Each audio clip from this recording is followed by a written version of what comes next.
Muchas gracias, doctor Mario Alonso Puig. Pueden, si quieren, hacerme llegar con esas tarjetitas preguntas para que las introduzcamos en el debate. Vamos a comenzar el debate ahora, porque saben que uno de los fundamentos tan interesantes de esta reunión de personas que son capaces de contarnos su experiencia, su sabiduría, es cruzar opiniones entre ellos. Por tanto, habrá preguntas y comentarios entre ellos, pero también introduciremos el de las personas que seguro que con toda brillantez nos hace llegar sus opiniones, sus dudas, sus críticas o lo que crean conveniente. Y yo me voy a permitir llamar también, para que nos acompañen, a las personas que han estado con nosotros en la primera parte. Así que, Ferran Adrià, por favor, Elena Dell, José Carlos Capel y el doctor José Miguel Mulet. Adelante. No hay orden previsto. No hay protocolo ninguno. Elena, adelante. Muy bien. Y cuando quieran nos irán pasando las preguntas para que comience el debate. En todo caso, a mí me gustaría como introducción recuperar esa idea que teníamos al principio. Hemos hablado en realidad del cuerpo y de que el cuerpo es bien lo que comemos, lo que dejamos de comer, etc. Y después hemos hablado de la mente. Me gustaría un comentario sobre ese cruce, porque realmente hay ahí una interacción enormemente interesante y me gustaría que si quien quiera pueda hacer un comentario de lo que le ha sugerido bien ese cruce, bien alguna de las ponencias, algunas de las cosas que se han dicho aquí a lo largo de esta mañana. ¿Se anima aquí nuestro colega? Adelante. Yo no he tenido la suerte de escuchar en este segundo tramo porque estábamos atendiendo medios de comunicación, pero sí es evidente que hay una interrelación entre toda la brillante exposición que acabamos de escuchar ahora mismo, entre la mente y el mundo gastronómico que a nosotros nos concierne. Es más, el pensamiento se come con la mente en muchísimas ocasiones. Los alimentos se piensan y los alimentos se digieren con la mente. Parece una paradoja lo que estoy diciendo, pero no es ningún disparate. Yo he visto cómo cocineros, el proceso creativo de grandes profesionales no se produce en el paladar, sino que lo hacen en la cabeza.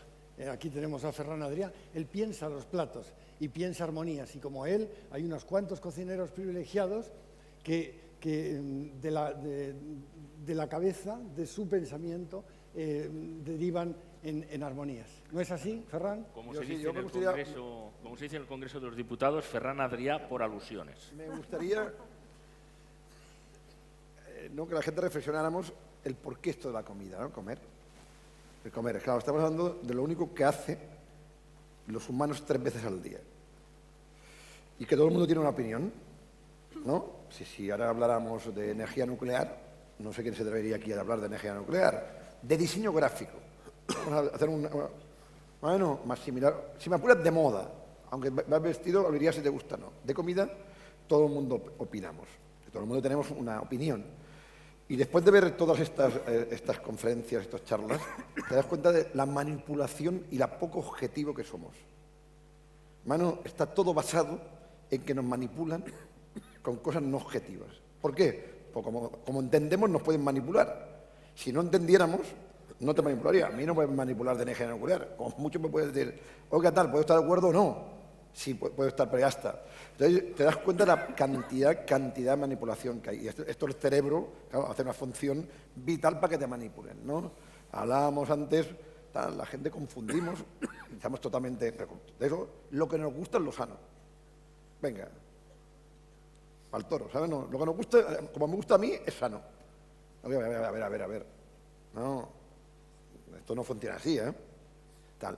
Y ahora es muy interesante, ¿no? El cómo todas las contradicciones que hemos ido, ¿no? De José Carlos, la que ha hecho sobre José Miguel. Es que estamos llenos de contradicciones, ¿no? Contradicciones una detrás de otra, una detrás de otra. Seguramente se podría aplicar en otras facetas de la economía, de la sociedad, del poco rigor que tenemos a nivel de información y porque es muy difícil sintetizar. Yo creo que la exposición que ha hecho sobre la historia del vino, en 5 minutos yo me he enterado, es maravilloso. Fíjate que llegas Y esta es la dificultad que tenemos hoy en la sociedad. ¿Cómo yo en 5 minutos me puedo recordar con lo que ella me ha mostrado, ¿no? Más o menos tengo una cierta ya idea, hostia, de cómo empezó todo esto, ¿sabes? La filoxera, el tal, ya está. ¿Y cómo lo hacemos para que esto se me quede en el cerebro y después ya no me manipulen y dicen, no, si el vino, hace 2000 años el vino era increíble? No. Doctor Mulet, ¿quiere intervenir? Elena, adelante. Hombre, el problema que tenemos en la alimentación es que es uno de los temas en donde lo que es el conocimiento científico, la evidencia, va más separado de lo que es la opinión popular. Es decir, se circulan una cantidad de mitos y de aberraciones sobre cosas que son buenas y que no lo son.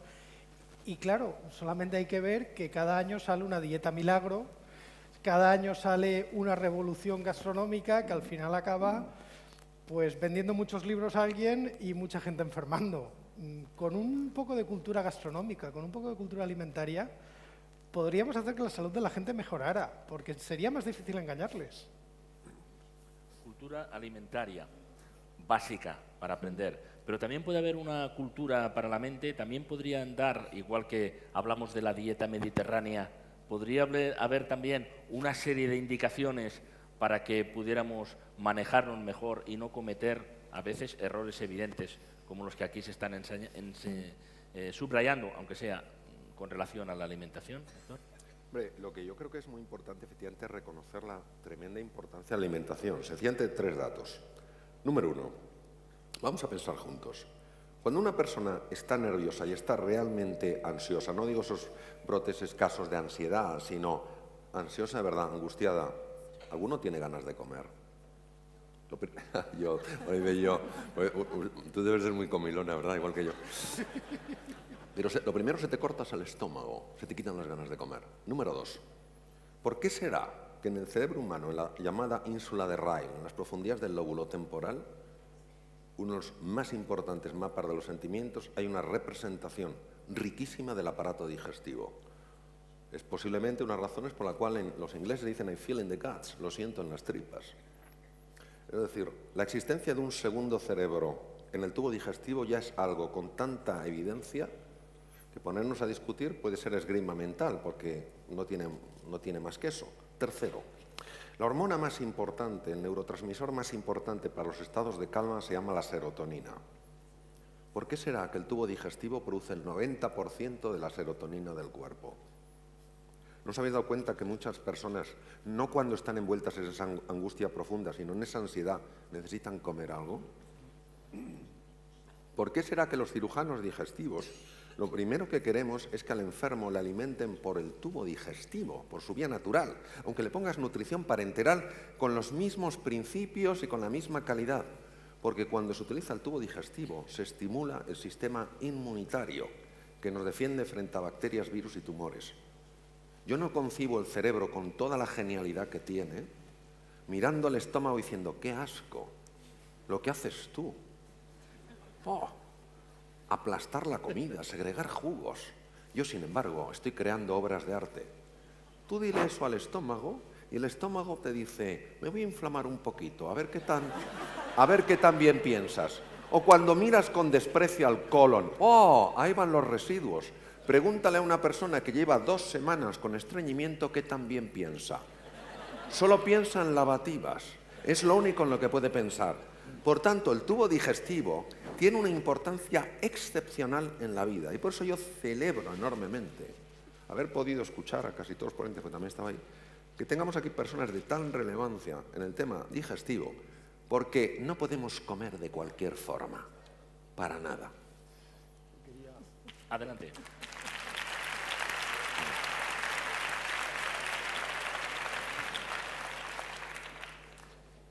Mario, yo quería preguntarte un tema que creo que tiene importancia, el pensamiento, el cerebro, cómo influye en las filias y en las fobias de la alimentación.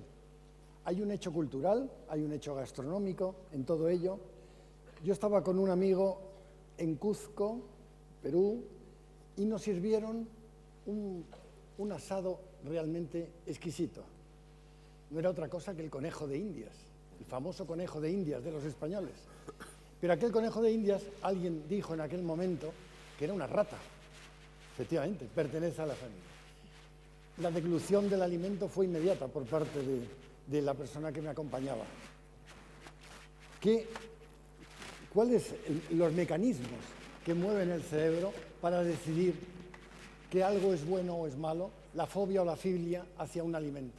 Tu pregunta es mucho mejor y más profunda que la respuesta que vas a obtener, pero es lo que hay. Vamos a ver. Nosotros somos y nos hacemos. Y nos hacemos en una cultura. Y una cultura siempre incluye una cultura alimentaria, porque eso es fundamental. Y vamos absorbiendo creencias que no las mantenemos a nivel cognitivo, sino que se integran en la musculatura. Y estas creencias las absorbemos fundamentalmente a nivel del lenguaje. Si bien esta es una cuestión muy compleja, si el razonamiento existiría sin lenguaje, la idea es que el razonamiento precisa lenguaje y el lenguaje altera el razonamiento. Es decir, si a ti te van diciendo de chiquitín, esto es una porquería, una rata, es un asco, solo está en la alcantarilla, aprendes a pensar y acuérdate, aprendes a ver en base a lo que has pensado. Es muy interesante porque personas que han estado, por ejemplo, en una situación de náufragos durante bastante tiempo y han cogido peces, han empezado a comerse partes del pez que ninguno de nosotros nos comeríamos. Su cerebro ha estado guiando de manera natural para buscar los recursos, los oligoelementos, las vitaminas, en lugares que nosotros despreciaríamos. Es decir, al final podemos distinguir los dos aspectos, pero no podemos separarlos. La cultura, la enseñanza está tan integrada en nosotros que ya afecta a nuestra forma de ver y todos sabemos hasta qué punto, cómo ves tú los alimentos, afecta a las ganas que puedas tener de tomarlos o al rechazo que experimentes ante ellos. Doctor Mulet. Bueno, yo creo que eso se puede resumir en que a buena hambre no hay pan duro. Es decir, es una forma directa de por hacerlo, acortarlo sin duda. un poco. Tenemos que pensar también que los alimentos son una manifestación cultural y muchas veces esas manifestaciones culturales vienen de aspectos económicos. Por ejemplo, las tribus del Amazonas comen insectos. ¿Por qué? Porque le pegan una patada a un tocón de madera podrido, salen larvas de 50.000 insectos y son muy nutritivas. Aquí, ¿por qué les tenemos asco? Porque los insectos los asociamos con comida en mal estado, con comida podrida. Y porque si nos tuviéramos que alimentar de ellos, tendríamos que pasar todo nuestro tiempo buscando. Nos sale más a cuenta criar un animal. Pero José Miguel, es que esto es mucho más fácil. No hay comida rara, hay gente rara. Bueno, es decir, uno coge una araña del Amazonas y no se la come ni en película, ¿sabes? Uy, y coge una centolla, uy, sí, ¿eh? Para Navidad, a todos aquí comiendo centollas, ¿sabes? No los que podáis. Bueno, a esto sí, la centolla sí, además es una maravilla la centolla, ¿sabes? No, pues es una araña, puñetero. O un ¿Lo caracol. has visto? ¿Alguien ha cogido una centolla y la ha mirado? ¿Tú miras la centolla? Pues una araña y fea.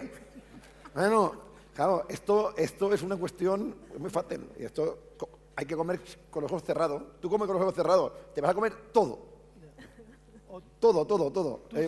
Tú sabes eso que dices, ¿no? Que tienes más hambre que el que se comió el primer caracol. Lo que sí que es interesante, me gustaría que a la gente que te dice lo del pensamiento, mira, yo siempre digo que Japón, nosotros en Occidente, donde cocinamos con las manos, ¿no? Con el cerebro, y esto es una manera de cocinar, ¿no? Y comemos con las manos, comemos con los sentidos, con el cerebro, ¿no? Y Japón tiene una cosa que es diferente, que yo lo he explicado de una manera que seguramente científicamente no es correcta, pero que es el alma. Es decir, cocinan con el alma. En Japón, ¿qué es esto, no? Entonces, es una cosa que me es imposible explicar, porque seguramente tiene que tener un componente en el cerebro. Pero no es esto, es decir, no es el tener una racionalización que el cerebro tal, sino es otra cosa, ¿no? ¿Y esto qué sería esto? Dentro del mundo científico, ¿qué sería cocinar con el alma? Hombre, tú has estado muchísimas veces que yo en Japón, con lo cual tienes una opinión muchísimo más documentada que la mía. Yo tengo un inmenso respeto y admiración por el pueblo japonés, por su sensibilidad, por su cuidado del detalle.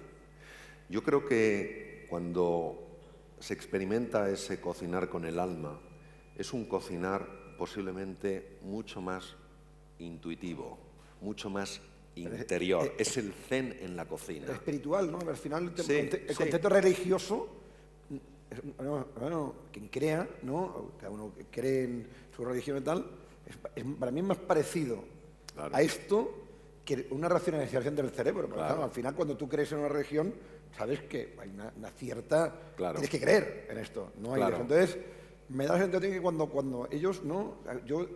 Te dan un vaso de agua y tú dices, coño, esto es agua, Sí. ¿no? Y ellos no. No, exacto.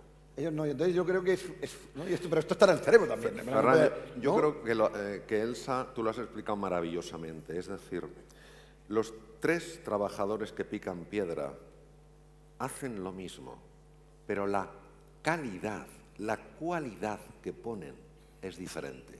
Los 2 primeros están tal vez demasiado anclados en el mundo de la fisicalidad. La otra persona sencillamente está abierta a que haya otra dimensión. Y yo creo que eso tal vez sea lo Me gustaría incorporar el componente económico, como estamos en el momento actual, ¿no? Durísimo. No sé si lo he comentado antes, pero lo mejor hemos contado con José Carlos. Desde Japón, cada día salen containers con productos de alimentación por 200 millones de euros. Por 365 días son 70.000 millones de euros de exportación de productos de alimentación, ¿vale? No, cabras por el mundo. Lo digo porque el componente que en la sociedad española, fíjate, hoy que ya hay un reconocimiento mundial sobre la cocina española y tal, a mí me pasa, hay gente que me admira y tal, pero aún piensan que todo esto es para 4, todo el tema de la cocina y todo esto, tal. Para que veáis un poco la dimensión, 70 millones de euros, no sé si es la deuda que tenemos, ¿no? Ahora, anual, el déficit. ¿Vale? No, el déficit anual, fíjate lo que estamos hablando. Con José Carlos hablábamos que una idea que igual, ¿no? Pueden hacer, si estábamos en el Ibérico, en Londres, ¿no? Estábamos el otro día, yo estuve en Londres, en un sitio que se llama Ibérico, jolín, y yo me emocioné, porque por primera vez, fuera de Estados Unidos con José Andrés y otros cocineros, comí tapas contemporáneas sin ser de vanguardia, y dije, ostras, esto es lo que me gustaría que hubieran 50.000 sitios como este en el mundo, 50.000 sitios de tapas, que vendieran cada día 15.000 botellas de vino, más o menos, 15.000 por 365 días, hacer esto. Que vendieran 5.000 botellas de aceite de oliva, ¿no? Español, tal. Lo digo porque sería interesante, ¿no? Entonces esto el cerebro hay que pensar. El problema que tenemos es que no hemos pensado esto. Pues esto lo digo, la comida más o menos la se ha hecho. No ha pensado porque no hay una estrategia de país ni empresarial en esto. No existe, ¿eh? Si yo llevo, no sé, con José Carlos llevamos cuánto tiempo luchando. ¿Por qué no se hace una estrategia con las empresas, las multinacionales, la gente del vino, la gente tal? Porque los cocineros estamos ahí para ayudar, los restaurantes, los críticos estamos ahí para ayudar. Entonces, es muy importante que en este caso, a ver si logramos que pensemos, ¿no?, un poco en que esto sería de gran ayuda para la economía del país, no solamente para la parte lúdica.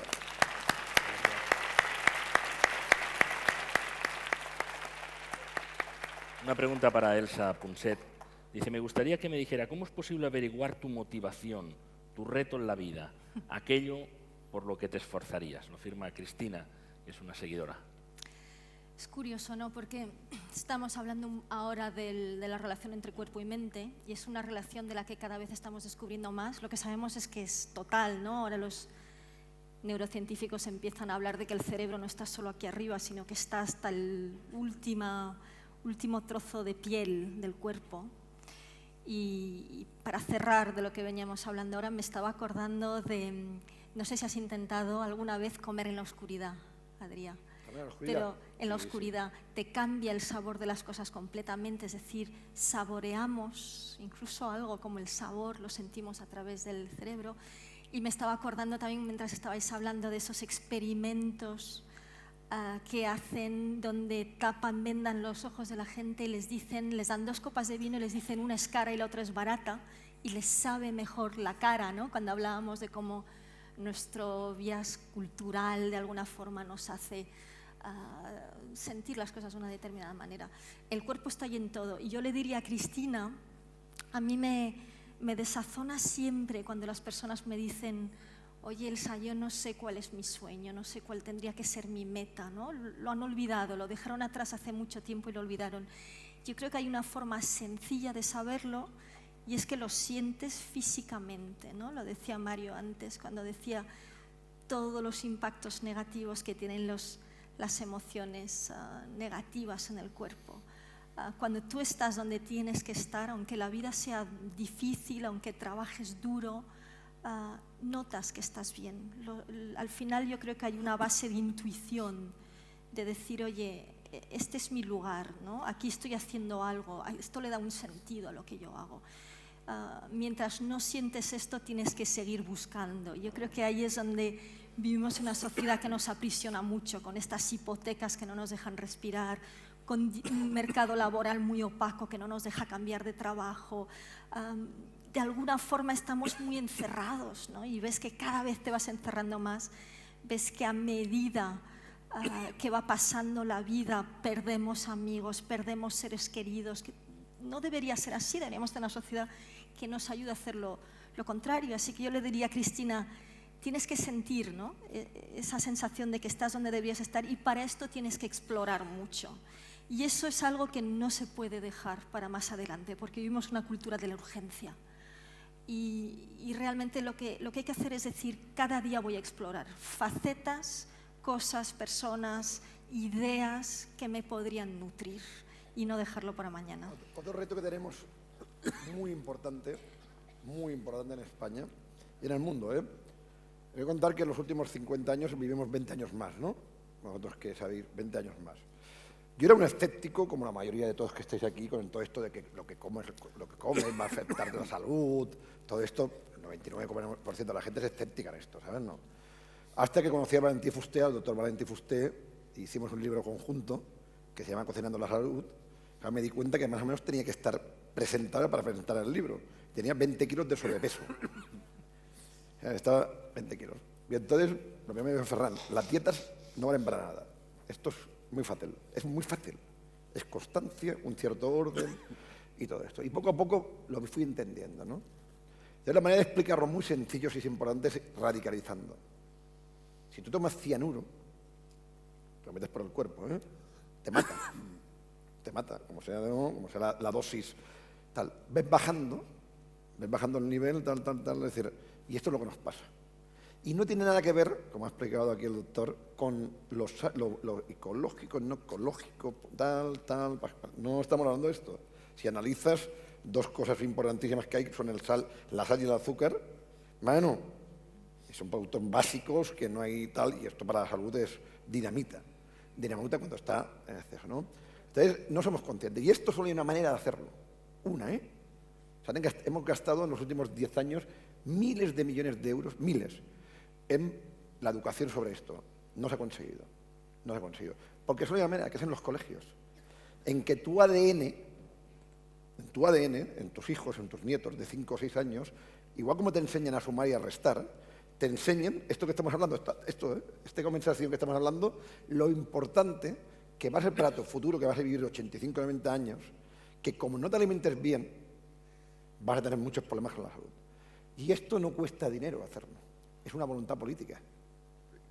Y este país, con los científicos que hay aquí, tenemos la mejor ciencia del mundo, lo prometo, en medicina, en el mundo científico, que yo conozca.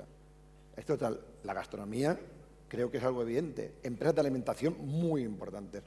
Perfectamente este país, podría ser el país, ni Finlandia, que es el paradigma de la educación, lo hace. Y es una decisión que mañana digamos, de una manera transversal, cuando explicas historia, vamos a explicar la historia de México, de alimentación. Cuando expliques ciencia, tal, cuando expliques tal. Y estos son los retos,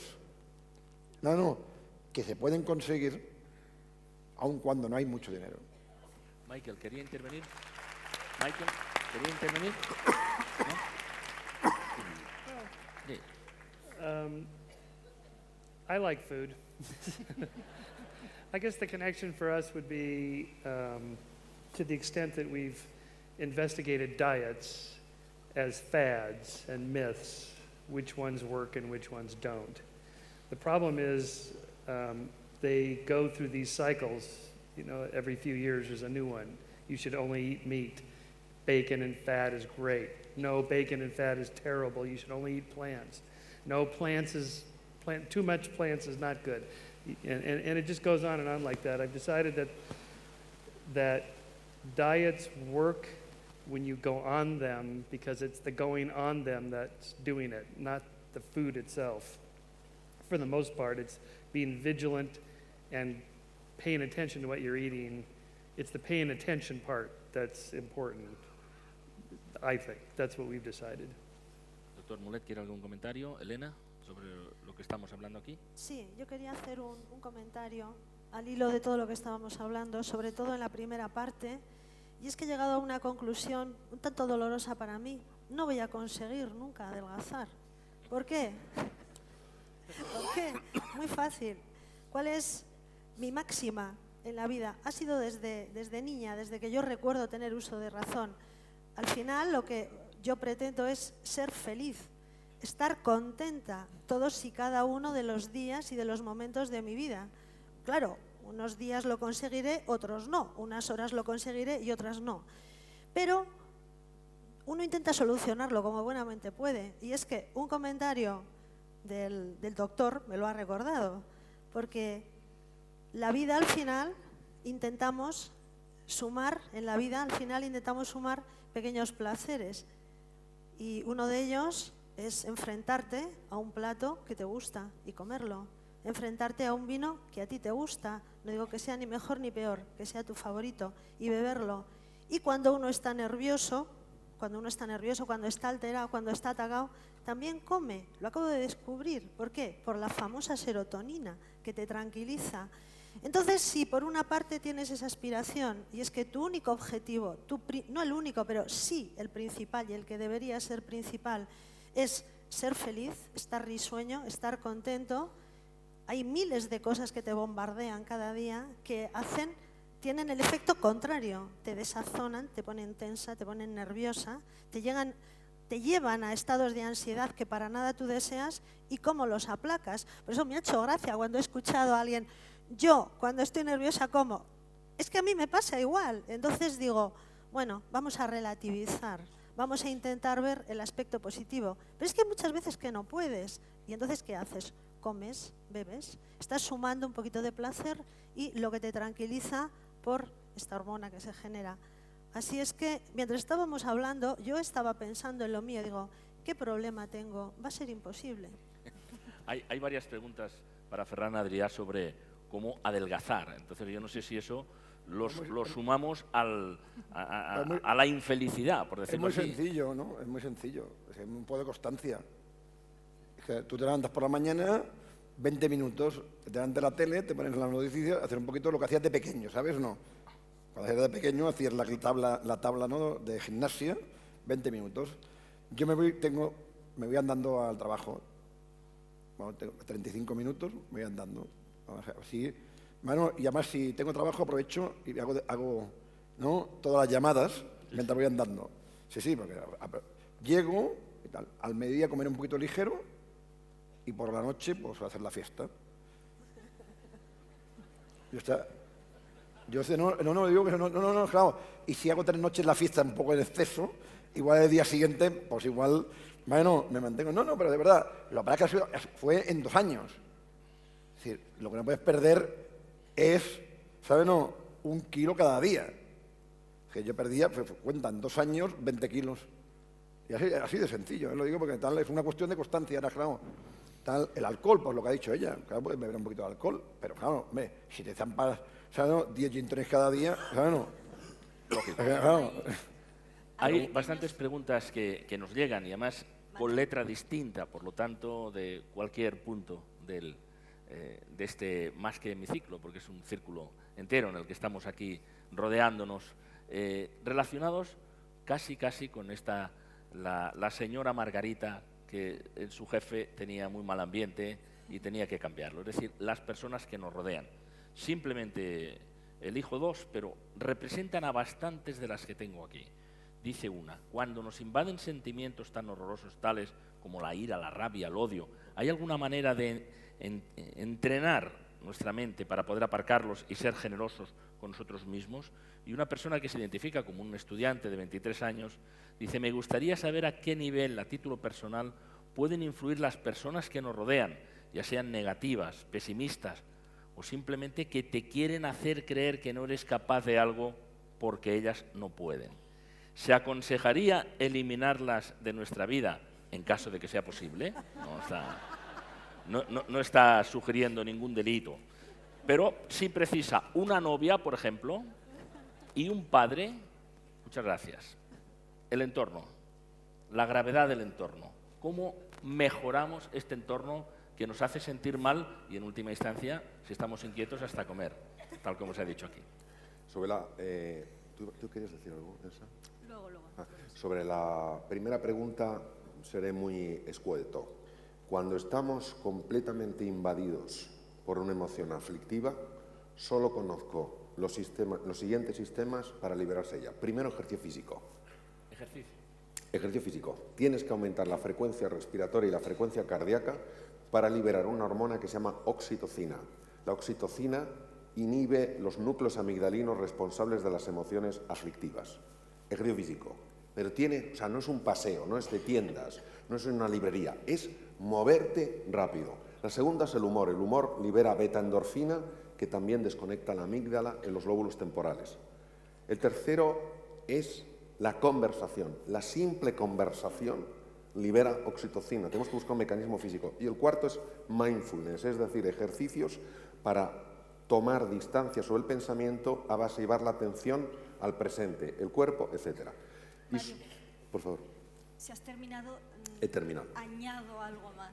¿Qué dice Antonio Damasio de las emociones? Porque es una pregunta muy interesante y nos vemos todos además rodeados de dudas con esta pregunta, ¿no? Antonio Damasio dice que una emoción intensa de signo negativo solo puedes reemplazarla por una emoción intensa del signo opuesto. Y eso es curioso, ¿no? Hay que entender lo que son las emociones. Las emociones son estados fisiológicos. Entonces, y hay algunos estados fisiológicos que no son compatibles, tenemos esa suerte. Es decir, por una parte las emociones son fluidas y mezcladas, ¿no? Yo siempre recuerdo esa conversación que tuve con mi hija pequeña de 4 años, la veía con cara de pena sobre el sofá, me acerco y le digo: Tizi, ¿qué te pasa? Y me dice: mamá, tengo emociones mezcladas, ¿no? Y me dio la risa ese día y pensé: Elsa, tienes que dejar de hablarle de estas cosas a las niñas de estas edades. Pero lo cierto es que los humanos, al contrario de los demás animales, ¿no?, tenemos tendencia a muchas emociones mezcladas, excepto si son intensas. Así que si tú estás intensamente triste, si tú realmente generas, como decía Mario, actividades como la risa o el ejercicio físico que cambian, que de alguna forma sacan tu atención de esta generación de componente, la componente química, ¿no?, de la emoción, y te dedicas a hacer otra cosa, te fuerzas, y a veces nos cuesta mucho porque nos dejamos atrapar por las emociones negativas. Pues es forzarte durante un rato a dejarlo. Te vas a hacer un favor enorme en cuerpo y mente. Esto tiene que ver mucho con la personalidad, ¿no? Porque yo veo el cerebro, la marca, y sobre todo es que es muy difícil. Yo tengo, ¿no?, al final uno tiene que crearse una cierta barrera, más o menos, y una cierta orden mental, ¿no? Yo siempre digo, tengo 4 o 5 lemas que son muy fáciles. Si tienes muchos problemas, no tienes problemas.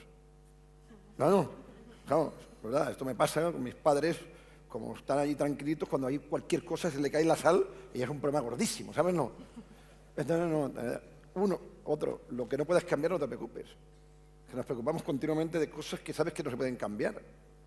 No vas de eso. Entonces yo creo que el ejercicio mental, sobre todo cuando una persona tiene una cierta notoriedad, no mediática, sino dentro de su trabajo, tiene responsabilidades, la única manera de esto es una cuestión mental, porque es que si no, es que no saldrías por la calle, porque todos son problemas.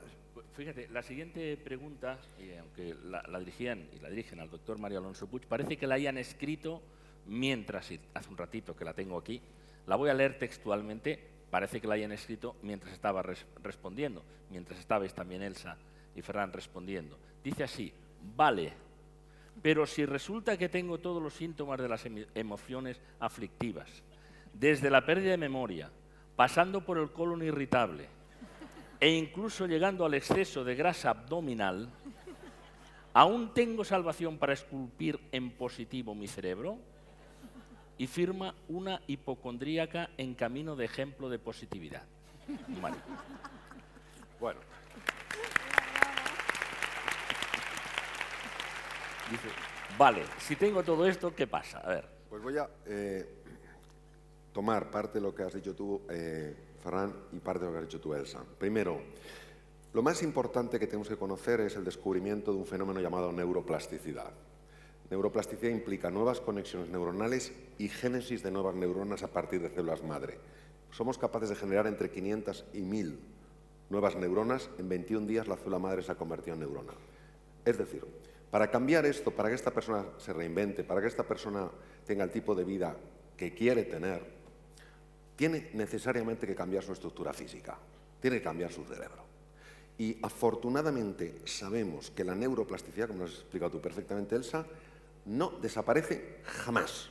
Sería interesante hablar, pero no tenemos tiempo, de cómo se descubre la neuroplasticidad. Y en relación a lo que tú decías, Ferran, como siempre, muy interesante. Se sabe que nacemos con un temperamento emocional positivo, o sea, pesimista u optimista. Se nace con ello. Pero esto es una inclinación, no es un destino. También se sabe que las personas que se han entrenado utilizando su mente, cuidando las cosas, tomándoselo en serio, han sido capaces de transformar su forma de ser y convertirse físicamente de personas pesimistas, que se sabe por la activación de ciertas áreas cerebrales, sobre todo la zona prefrontal derecha, en personas optimistas en las cuales se activa la zona prefrontal izquierda, es decir, han reestructurado su cerebro. Lo que pasa es que, como todo en la vida, exige tres cosas. Uno, creer que es verdad. A esta persona que ha hecho esta pregunta tan interesante, le diría, primero, has de creer que esto es verdad, porque si no te lo crees, ¿cómo lo vas a hacer? Segundo, tienes que querer de verdad, y querer de verdad es querer también hacer el esfuerzo para hacerlo realidad, porque hay que cambiar no ya un hábito mental, una estructura cerebral. Y tercero, has de sentirte capaz de hacerlo. Por eso, da el paso más pequeño que te atrevas en este momento. Y dando pequeños pasos es como cambiando el rumbo de un barco. Tú cambias un grado y dices, un grado no es nada. Pregúntale a un marino si cambiar un grado todos los días no te lleva a otro país. Entonces, hay un motivo tremendo para que estemos ilusionados. Nosotros podemos crear nuestro futuro, pero claro, tenemos que hacer estas cosas.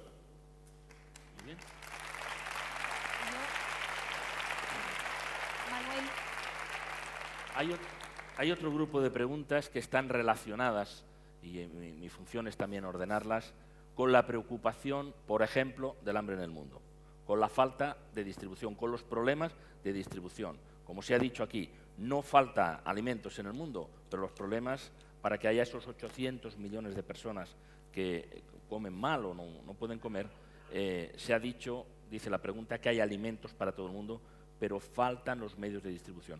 ¿Cuál sería el primer paso para avanzar hacia la solución de esta situación? Parece que es una situación insalvable, es una vergüenza mundial. Se reúnen periódicamente en el entorno de la FAO los presidentes de gobierno y tratan sobre este tema con cierta periodicidad, pero nadie encuentra la solución. Todos los días mueren 30.000 personas, niños, enfermos de todo tipo por inanición o porque no tienen los medios suficientes. Y mientras, en Europa, en España, en Madrid, se tiran toneladas de comida a la basura. Desperdiciamos toneladas de comida. ¿Cómo se puede corregir ese desajuste mundial? ¿Cómo se puede corregir esa vergüenza que afecta a la humanidad completa? Pues es una incógnita, desde luego en mi mano no está, pero esto El mandamiento es que haya democracia. Que la mayoría de países de estos no hay democracia. Es decir, estamos viendo en este momento estar durísimos en este país, donde hay bastante solidaridad. Yo lo estoy viviendo en Cataluña, allí, con todo el tema de que hay mucha gente, que no paramos de hacer cosas para la gente pues, que lo está pasando muy mal, gente que casi está al límite, no está al límite, está pasando hambre en este país, que no tenemos que ir afuera. Y hay este componente de democracia, que se ha construido un mundo mejor, por muy malo, bueno, que pensemos que es. Cuando tú vas a países que no hay democracia, ¿cómo vas a hacer esto? Es que tú llevas dinero, mano, y es que se lo quedan 4. Mano, esto es un tema sociopolítico que no tiene nada que ver ni con cocina, ni con puñetas, ni tal. Es un tema sociopolítico. O hay democracia o no se puede arreglar. Doctor Mulet y después Elena. Doctor Mulet. Habría que poner un poco las cifras en contexto, porque es que ahora está comiendo mucha más gente que antes de la Revolución Verde en los años 50 o 60, cuando con los nuevos que ha híbridos... entrado tarde el micrófono, quiere decir que ahora está comiendo mucha más gente, dice. Que hace 50 o 60 años. El problema es que ahora también hay muchísima más gente que alimentar. Entonces, por un lado, el crecimiento de los alimentos ha ido acompañado de un crecimiento mucho mayor de la población. Es decir, si ahora mismo con la producción de alimentos tuviéramos la población de hace 50 años, yo creo que muy poca gente pasaría hambre, y si la pasara sería por la falta de distribución, porque claro, en Europa en general, a pesar de la crisis, no pasamos hambre, pero si miramos los números, resulta que Europa no tiene suficiente tierra para alimentarse. Tenemos un déficit de tierra, no tenemos soberanía alimentaria, porque estamos importando mucha de la comida que necesitamos. Si ahora mismo Europa se quedara aislada y cerráramos las fronteras, ahí sí que pasaríamos hambre. Y ahora hay un problema muy serio en África, que es el acaparamiento de tierras. Países como Rusia, China, Arabia Saudí están comprando muchas tierras porque ellos mismos ya se dan cuenta que no tienen bastante comida para ellos, con lo cual están aumentando las injusticias y los desniveles. Es decir, no es tanto una cuestión tecnológica que puede ayudar, pero es una cuestión política. Elena. Es que plantear el problema como que es un problema de distribución me parece que es simplificar excesivamente el asunto. Es un problema con un trasfondo profundísimo. Cuando estamos pensando en situaciones de hambruna real, no que no pueda comer la chuchería que me apetece, estamos pensando normalmente en África, y lo que necesitan esos países es estabilidad. No que tú cada 2 por 3 les lleves alimentos, lo que necesitan es estabilidad para poder producir ellos los alimentos. O sea, simplificar el problema diciendo que es un tema de distribución, pues me parece que es eso, muy elemental. ¿Alguien más quiere comentar sobre aquí?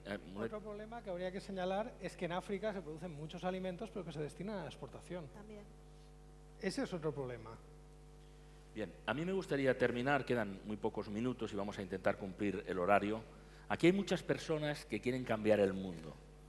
Lo sabemos porque conocemos a algunas personalmente, lo sabemos por las preguntas que me han llegado, porque así lo expresan, lo sabemos por los aplausos con los que se subrayan algunas de las intervenciones que hay aquí cuando se está haciendo una firme defensa de los valores democráticos, de los valores de compartir el conocimiento, de compartir algunas salidas, ¿no?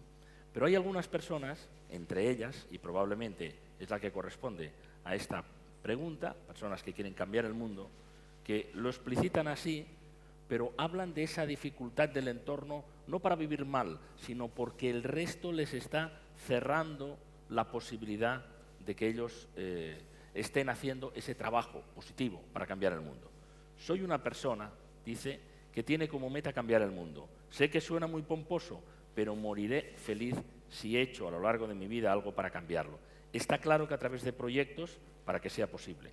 Me considero atrevida y que me esfuerzo sobre todo en las cosas que creo que valen la pena. Pero hay una negatividad general. Me gustaría saber qué diría a esas personas que no creen en mí y tratan de desmotivarme y se empeñan en que baje el listón. También hay, es verdad, un cerco a estas personas. Va dirigida a Elsa, pero pueden intervenir todos. Adelante. Bueno, está aludiendo a algo que es importante, ¿no? Y es que las emociones se contagian como un virus. Y que es verdad, y yo lo he explicado durante mi exposición, nacemos llenos de ganas de cambiar el mundo y todo se nos va dificultando poco a poco. Pero yo creo que la gran mayoría de las dificultades, fíjate cómo se llama esta persona que nos escribe, Manuel. No lo ha firmado. No lo ha firmado. Pues esta persona que lo ha escrito, yo creo que son dificultades más mentales que otra cosa. Y yo lo que sí veo es que cuando las personas pueden envejecer de 2 maneras. Yo creo que se pueden hacer sabias o se pueden hacer cínicas. El cinismo es una postura muy cómoda, pero muy destructiva. Es una postura en la que niegas todo. Niegas la posibilidad de cambiar, niegas que las personas tengan un trasfondo sano, y básicamente es muy seguro, es una postura que se adopta desde el miedo. Si todo lo critico, si yo no hago nada, Bueno, nadie puede criticarme a mí, estoy ahí sentado. Y procuraré que en mi entorno nadie haga nada Nadie para no se mueva. sentirme Y yo entiendo que es acusado. muy duro vivir con esto. Y entiendo además que hay, fíjate, esta persona que nos escribe, hay entornos, yo trabajo mucho con profesores, hay entornos en los que si todo está en contra, toda la comunidad escolar está en contra, te quemas intentando cambiar las cosas y no sirve. Es decir, tienes que encontrar un lugar donde tiene que haber una cierta corriente de simpatía para realmente poderte acompañar. Pero hay tantas cosas que cambiar en este mundo que creo que es casi imposible no empezar por algo, ¿no? Y me estoy acordando, para terminar, para no ocupar más tiempo, me estoy acordando de algo que me gusta mucho. Antes hemos hablado de los japoneses y de la filosofía japonesa.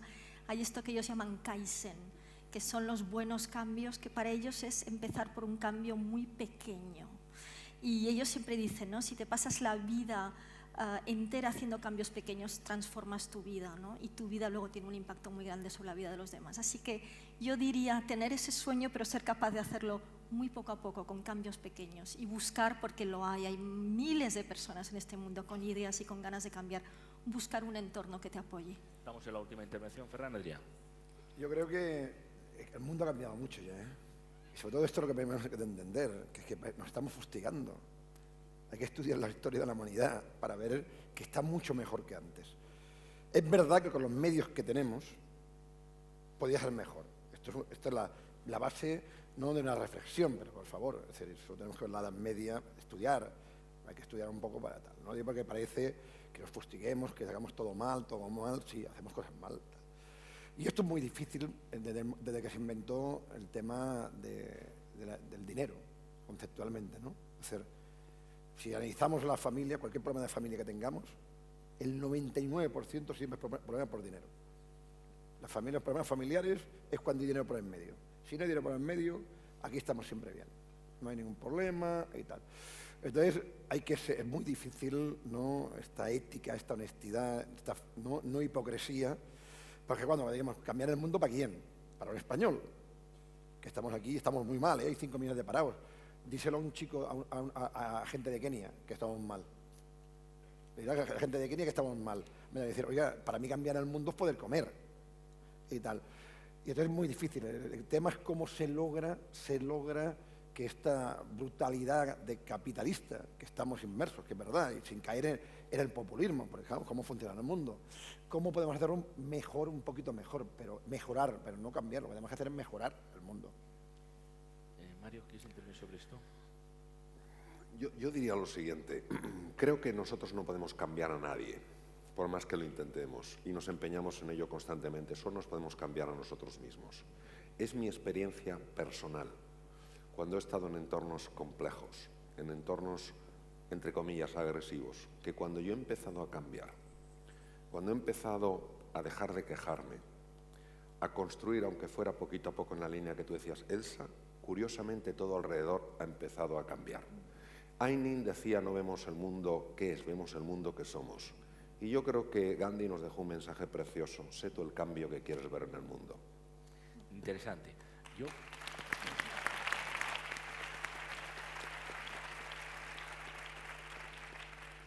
Debemos ir concluyendo, y yo, si me permiten, le voy a pasar algunas, aunque no podamos hacer aquí físicamente estas preguntas, repartiré las preguntas, hay bastantes para Elsa, para el doctor Mario Alonso Puig, también para Ferran Adrià, para el resto de los ponentes, para que ellos a través de sus medios habituales o sus blogs o sus comentarios puedan introducirlo, ¿no? Pero quizá una pregunta final, por si alguien quiere responderla, dice, sugerencias, por favor, de los ponentes en relación a una España 2.0 más positiva, más emprendedora y con más visión de futuro.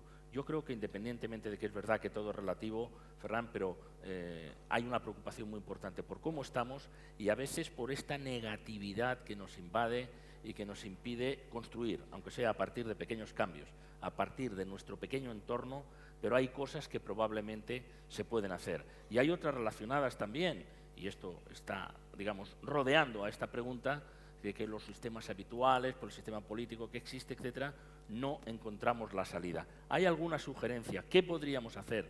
Preguntan a los ponentes, para encontrar una España más positiva, emprendedora y con visión del futuro. Adelante, Mario. Aparcar los intereses particulares y buscar un ideal común. Sí, de claro. Yo creo que este país tiene lo más difícil que hace falta para hacer esto, que es talento. Talento hay. Lo que está fallando es el modelo y el compromiso de la gente que tiene medios, cuando digo medios de todos los niveles, con la sociedad. No hay un compromiso. Aquí todos los achacamos a la administración, que sí, que está haciendo cosas que se tienen que mejorar mucho. Pero la sociedad civil que puede, no estoy hablando el que gana 1.000 euros, que es la mayoría tal, la gente que tiene medios económicos, ¿qué compromiso hay? Sí, las empresas generales, sí, hay empresas que a través de fundaciones hacen cosas maravillosas, pero el empresario que le ha ido bien durante estos 20 años y que ha ganado dinero, ¿qué está haciendo ahora por la sociedad? Y este es el compromiso que tenemos que tener. Doctor Mulet. Bueno, si tenemos talento, está claro que es lo que falta, invertir en talento. Es decir, hemos visto como en época de crisis hemos recortado drásticamente el presupuesto para ciencia, cuando otros países lo han hecho justamente al revés. Eso es cavarnos nuestra propia tumba. Cuando en algún momento se ha decidido apostar por grandes eventos, se ha visto que se conseguía invirtiendo. Pues si queremos crear una economía productiva, tenemos que poder exportar, tenemos que ser capaces de desarrollar algo que nuestros competidores no puedan, y tendremos un mercado nuevo y sin competencias. Inviertan en ciencia, ya está. Bueno. Hay una palabra que creo que tenemos muy olvidada, sobre todo en las épocas de bonanza, que es generosidad. Sería bueno que en esta época en la que nos toca apretarnos el cinturón, todos fuéramos un poco más generosos. Seguramente junto con el compromiso nos iría a todos muchísimo mejor. Muy bien, muchas gracias, Elena. ¿Quiere hacer algún comentario? Es una pregunta muy del nivel que tenemos, de la preocupación que tenemos en nuestro país, pero escuchamos con enorme interés sus sugerencias. Michael. I suggest we all go home and get a plate, sit down at the kitchen table and put a marshmallow on it and see how long you can last before you eat it, and then see if you can get two. It's a self-discipline. It's all self-discipline, and it starts with each of us individually, just having to make a little bit of difference in the world, just one tiny little step. All of us cumulatively can change the world that way. One marshmallow at a time. Él y tú. José Carlos Capel y después Elsa. Adelante. Creo que no nos queda más remedio que salir de la espiral de pesimismo en la que nos hemos enzarzado de una manera un poco absurda. Yo soy un defensor del trabajo. Creo que hay que tener ideas y defenderlas, seguir y luchar por ellas y rodearse de aquellas personas con las que tienes una complicidad. Y cuando se persiguen los objetivos, se consiguen siempre. Nos falta voluntad, perseverancia y muchas ganas de trabajar y sacar adelante toda suerte de proyectos, porque España está lleno de mucho talento y de gente muy valiosa. Gracias.